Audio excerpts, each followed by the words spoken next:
Well, joining us this morning, Atul Hatwal, who's editor of Labour Uncut and director of Migration Matters. Also, Lettice Bromovsky, who is a political commentator. Good morning. Morning. Good morning. I haven't seen you for ages. Lovely to see you again. Thank you very much indeed for coming in. Let's start with Keir Starmer. We've talked a lot about Israel and Gaza this morning. Keir Starmer, he claims that, insists that Labour is united over Gaza. Now, this is after Ed Balls has warned the rebellion-hit party was at risk of decay unless he restores discipline. Now, the Labour leader says there isn't a great division, and yet at the same time we see these two leaders of Labour councils saying they're calling for Keir Starmer to resign because he's not calling for a ceasefire in Gaza. Do you think Keir Starmer will toe the line and stay firm where he says there is no ceasefire, but we need humanitarian pause or aid in? Keir Starmer will hold the line. The Labour Party will hold the line. And I think the simple test is who has resigned. Has any shadow minister resigned? Has any backbencher in any position as a ministerial aide resigned? What we have are some noises off from some not even council leaders, in some cases leaders of groups where most of the group actually disagree with them. I think the internal politics of those two areas has probably more to say about what these individuals have said. So, and also just on what Ed Balls said. Yeah. Ed Balls is one of the people. He's a national treasure now, but at the end of the 2000s, the end of the last Labour government... I was just thinking, is he? Well, he is. He's been on Strictly and he bakes and... Does that make you a national treasure? I think we'll have to refer that to the Commission. Okay, very good. His political advice at the end of the Brown government and his sniping and briefing is one of the reasons the Brown government fell. I'd be... despite his recent rehabilitation, I'd just take what Ed Balls says with a pinch of salt. OK, Lettice, where do you stand on this? I mean, Keir Starmer has a delicate balance here, but I think if he is going to be Prime Minister, he has to show resolve, he has to stay firm, and he has to stick to his position, doesn't he? Well, yeah, exactly, and I do agree that he is going to stick to this position. One of the biggest criticisms of Sir Keir over the past few years has been this sort of unable to make a decision... Flip-flopping, unable to decide on anything, and I think he will. One of the things that I think is so important when looking at this, though, is the sort of rhetoric and language that we're using and the term ceasefire that people are calling for. What does that actually mean? Because it means that both Israel and Hamas would have to put down their weapons, and frankly, I don't believe that Hamas would be willing to do that. They are a terrorist organisation.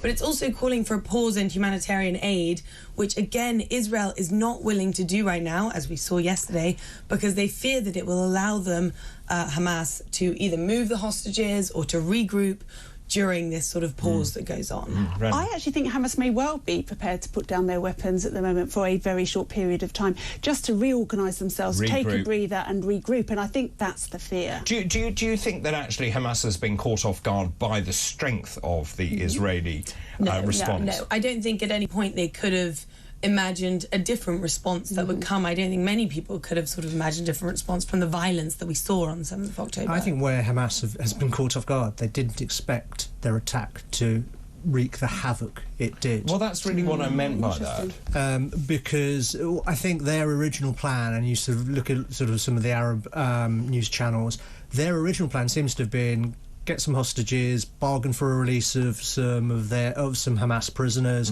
claim some form of victory, quite a localised thing. They'd be hit a bit, but they did not think that this would happen. And I thought when you see what the leader of Hezbollah said yesterday, which is basically, OK, well done, Hamas, we knew nothing about it and we know nothing about what you're going to do, and please don't bomb us. Well, it wasn't us, is what he said. And when you... that's a group that is worried about being hit. This has gone much bigger, much faster than they originally thought. And how much of that is actually down to... I think Israel was about to do something far bigger in terms of a response. I think the US played a very important role, probably the UK as well, in terms of saying the response now needs to be measured and thought through in terms of the way that you proceed. I think with Israel, there are two failures, strategic military failures. There's the military failure to see what was coming, but there's also a military failure to have a plan to pick up off the shelf to then to hit immediately. One of the things about Israel is there's that phrase, change the facts on the ground. The pause, the fact they didn't have a plan meant they didn't go in quickly enough in a way which was proportionate. It has to be, but they didn't respond quickly enough, and the world is now inflamed. And their task, and it is a justified task, to stop what's happened on October 7th happening again. That task is so much more difficult. And that's what the side of the Israeli military failure, I think, that in coming years will be reviewed a lot more. Just in terms of Keir Starmer, and if he does stand firm, there's the front page, I think, of the Times this morning, talking about the problems within Keir Starmer. So I think your point is valid, though, how many have actually resigned. But we talk about the front bench, back bench rebellion, what's going on. Can Keir Starmer afford to lose those Muslim seats? So he has many seats in this country that are predominantly Muslim voters, or indeed the Muslim voters make up a high percentage of those people who vote.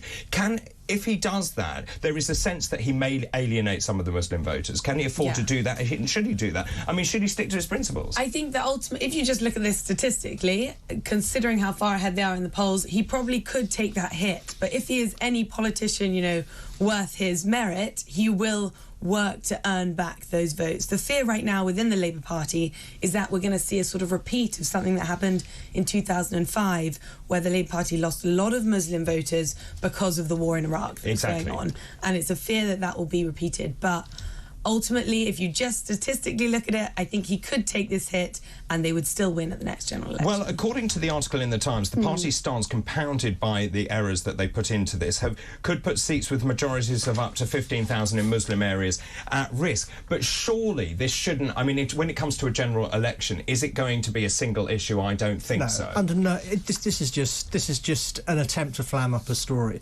I was a press office for the Labour Party in the 90s, and I remember so clearly in the run-up to the 97 election, this was kind of early 96, normally the party would create a manifesto for minorities, a manifesto for young people, and Alistair Campbell came to a meeting and said, no, we're not doing any of that.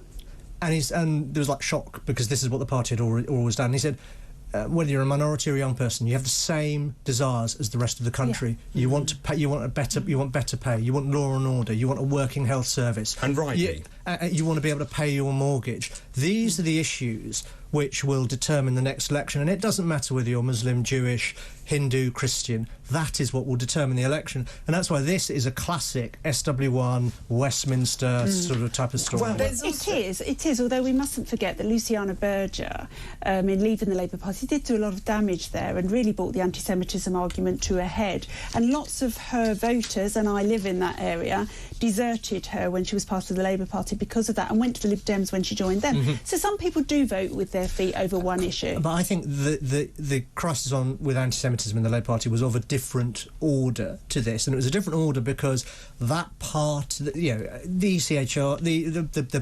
ECHRC was really clear. We in the Labour Party had a problem. It was a problem that compounded and grew over years. And I think there were two aspects to it. One, the Jewish community turned away, understandably. And number two, it was a marker for a broader extremism under Jeremy Corbyn. And one of Keir Starmer's achievements is to win back the trust, to some extent, it's a work in progress of the Jewish community, and show the Labour Party isn't an extremist party anymore. But you also have noises off. So you've got people like George Galloway, who won Bradford West in 2012. He sent an email now to Labour councillors criticising Starmer's support for Zionism. So people are stirring the pot, whether you like it or not. But also, just in terms of Tower Hamlets, where I have a flat in London, Tower Hamlets, remember Luther Rahman removed from Tower Hamlets. Again, the Muslim vote, very, very important in Tower Hamlets. And I think, this is where I do think Ed Balls is right, unless Starmer has discipline over his party, it could actually be partly his undoing. Look, wherever you see it's sort of one side being like he will lose votes here, there will be another side that's supporting what he's doing. And a lot of maybe those Conservative seats, those Labour seats that went blue back in 2019, might be seeing his stance on Israel and his position that he's taking right now as a reason to go back to Labour and support him. So although he might be losing votes here, he could be gaining them back. He could well be. I just can't help feeling, though, that although he has done a good job of shoring up the Labour Party and the anti-Semitism face, he has actually just put a sticking plaster over it. And what we're seeing still there, now, isn't it? What we're seeing now because of this are the edges of that plaster peeling away and ooze is seeping out. Anti-Semitism is always it's the oldest hatred, and it is there throughout all parties. I think the point about Keir Starmer and what he's done is recognise this is a problem and face it head on. And people have been expelled, and we are seeing in the Labour Party, and I speak as a centrist member of the Labour Party of kind of nearly sort of 40 years, that we're seeing that some of those anti-Semitic Corbynites, they're self-purging, they're going off, they're forming new parties. The Labour Party is renewing, just like we renewed in the 90s after the dark years under under Michael Foot and the catastrophe of 1983. Can I just move you on? There are a number of articles this morning. The chief rabbi warning of hateful extremism at pro-Palestinian protests. This is a very strong article indeed in the Times. This is Sir Efren Mervis. Talking about criticising pro-Palestinian protesters for standing alongside extremists after Rishi Sunak said marches planned for Armistice Day were provocative and disrespectful. Now, the Prime Minister issued a one-page letter yesterday, which I thought was incredibly weak in terms to Samart Rowley, where he said you actually have the resources under the current law to deal with people who are inciting hate in this country. But when you've got the chief rabbi saying that actually we are deeply nervous that there is hateful extremism, when you see this school, a private school, which has been shocked and upset after a swastika. And this is not a private Jewish school, by the way. No, I know. Yeah. A swastika and a Kill Jews slogan found daubed in the toilet. There is a major problem going on in this country, isn't there? I think there's definitely seen a rise in anti-Semitism. There's undeniable at this stage. We've got the statistics from police coming in about the attacks of anti-Semitism throughout the country. I think that with so many things around these kind of protests, 90% of the people who are going are doing it peacefully, are doing it because they believe they're doing the right thing. Do you think they know what they're doing? Well, it depends on how much detail you want to go into. I'm not sure that they understand fully what a perhaps free Palestine in and of itself sign means. I think that there's a lot more to unpack there. It's very complex. Free Palestine from who? From Israel? From Hamas? It's much more detail there. But these protests are being hijacked, as with so many of these organisations sometimes, by an extremist sort of group within it who are chanting jihad slogans, who are calling for the obliteration of Israel. That's the problem. It's a very interesting point you raise. I watched a video this week of somebody in the States walking around with a petition to free Palestine, asking people if they would sign it, and everybody said yes. And then he said, OK, just before you do, I need to read you some terms and conditions. And he went over various things. He said, you're OK with gay men being put in prison or killed in Palestine under a free Palestine? And they were like, oh no, I'm not signing that then. You're OK with women not allowed to be on their own with a man or drive on their own? Or, oh no, I'm not OK with that. So people don't fully understand what a free Palestine means. In fairness to the majority of people protesting, what they are the point they're making is there's a desire for a sense of justice. And when you look at, so I would strongly defend Israel's right to do to defend itself and to get justice against Hamas. But on the other side, what you see happening in the West Bank, where Palestinian villages are being moved because of effectively and being ethnically cleansed, and there is no protection from the rule of law there. That's terrible, and there is a sense that justice is required. But this is one of those situations where more than one thing can be right. Yes. And that is the nuanced line I've been trying to take. But, of course, then people see it in black and white terms. Now, also, Gary Lineker, I don't know if you've seen him, he's waded in. Of course. He's now backing pro-Palestinian protesters planning to march through London on Armistice Day. He basically has said this is after Suella Braverman, the Home Secretary, said the march risks causing offence to millions of decent British people. So what on earth has Gary Lineker got to do with this? Why is he wading in, and why are we paying for him? Well, I think Gary Lineker is entitled to express his opinions. But on this one, I disagree with him. I think he's a fabulous football commentator and does a lot of good more in a wider context. On this one, I disagree with him, but he is a free person who can express an opinion. But it goes back to the very point, doesn't it, that I don't think he understands this. He says marching and calling for a ceasefire and peace so more innocent children don't get killed is not really the definition of a hate march. Doesn't that show that he doesn't understand the complexities? He definitely doesn't understand the complexities. I think he's entirely oversimplified this incredibly political situation, and purely for the sole purpose of, it seems, getting a dig at Suella Braverman, because he clearly has an issue with her. I thought he'd learned his lesson. I think he should go and live in Palestine. You text me this morning and said I think Gary Lineker should move to the Middle East. Tell you what, we'll pay for him. How about that? Let's take a quick break if we can. I'll keep you here if that's okay. Let's take a short break. This is Talk TV.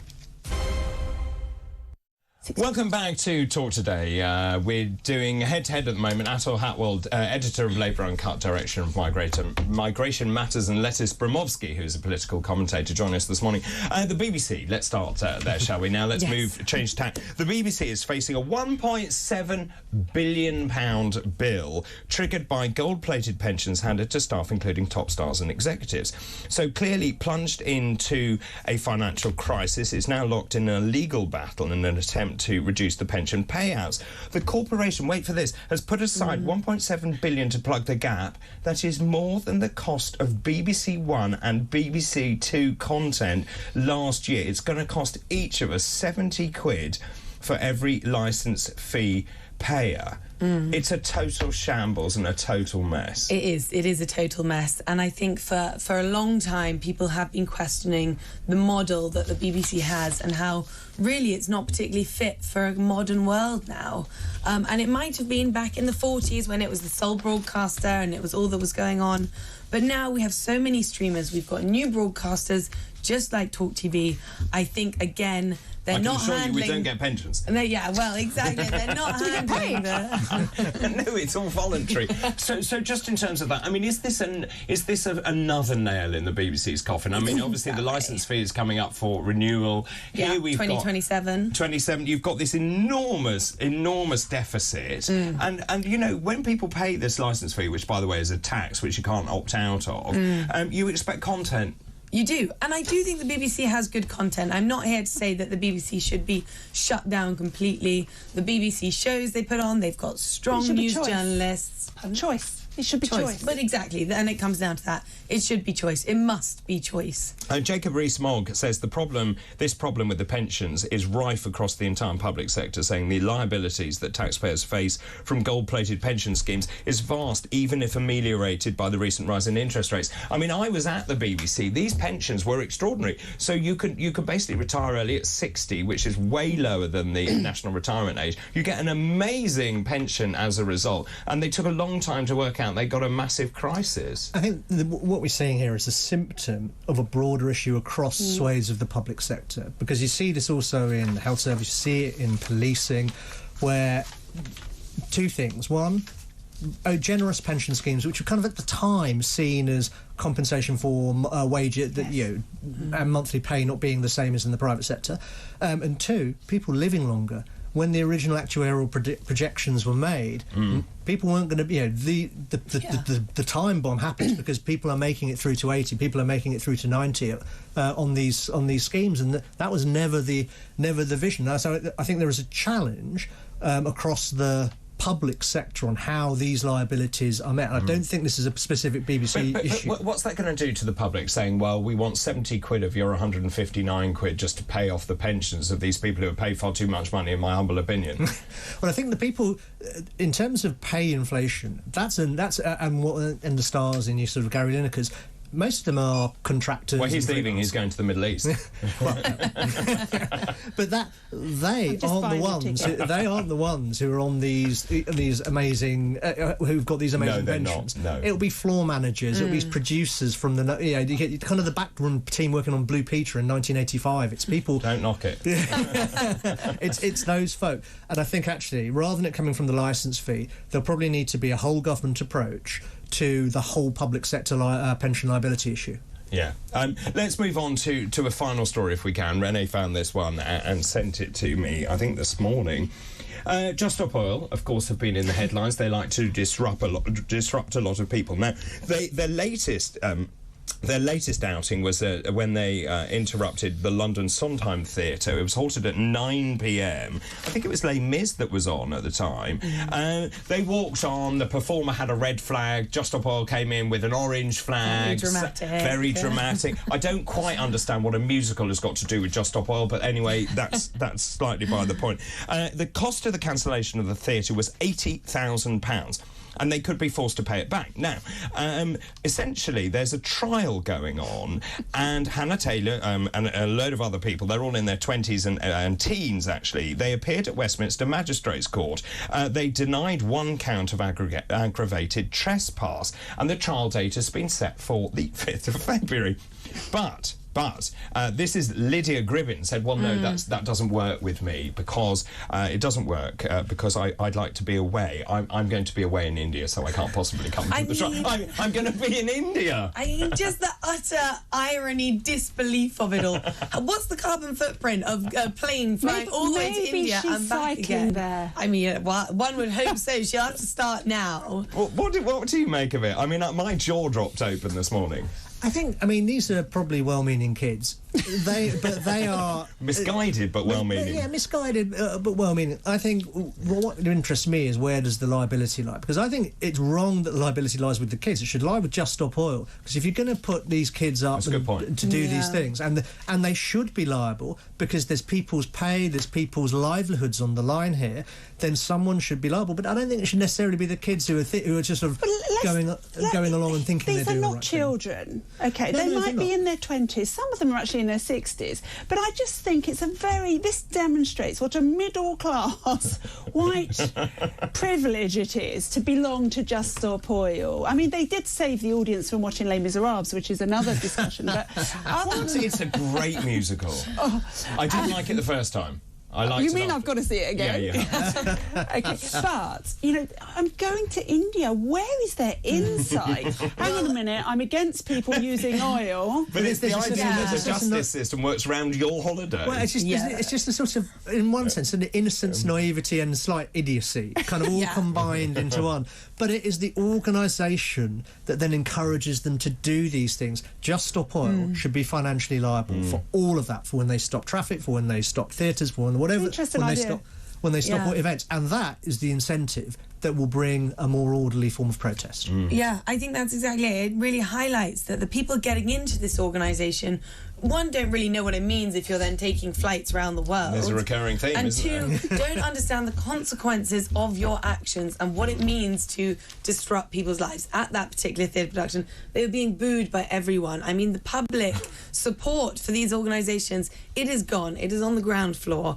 And so... Well, they have lost their main funder because of that, Indeed. haven't they? Yeah. Because Dale, what's his name? Dale Vince from Vince. Ecotricity. But because he now sees that actually this is doing more harm than good. Yeah. But they just keep going. They just keep going, and I'm afraid we can't keep going. Thank you very much indeed to both of you, to Atul Hatwell, editor of Labour Uncut and director of Migration Matters, and Lettice Bromovsky, who's a political commentator.